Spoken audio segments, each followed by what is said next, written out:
আমি এই এলাকায় সন্তান, আমি ছোট থেকে বড় হয়েছি।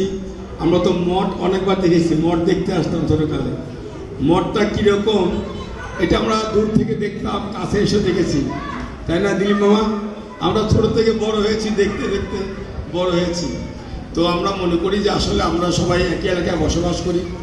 আপনারা আপনাদের ধর্মীয় অনুষ্ঠানগুলো যাতে ভালোভাবে পালন করতে পারেন এবং করবেন। আমরা বিশ্বাস করি যে বাংলাদেশে ধর্মীয় যে সম্প্রীতি এটা আরও বেশি হবে। আমরা এই ধর্ম সংখ্যালঘু আর সংখ্যাগুরু যে ধারণা ছিল, তাই না? আমরা মুসলমান, আপনারা হিন্দু, সংখ্যা কম থেকে একটা হিন্দু মনে ভাগ ভুগবেন না। এখানে আমাদের এই ধারণাটাই বদলে ফেলতে হবে। আমরা সকলে সমান অধিকার নিয়ে দেশে বাস করব, ভোগ করবো। এখানে কোনো সংখ্যালঘু বা সংখ্যাগুরু যে ধারণাটা এটা বদলে দিতে হবে আমাদের। আমরা যেমন বলেছেন যে মসজিদ যদি পাহারা দেয় না লাগে, তাহলে মন্দির পাহারা দেওয়া লাগবে কেন? সেই বিশ্বাস করি আমরা মনে করি যে আমরা একটি ধর্মীয় দল, যাতে আমরা ভালোভাবে ধর্ম পালন করতে পারি।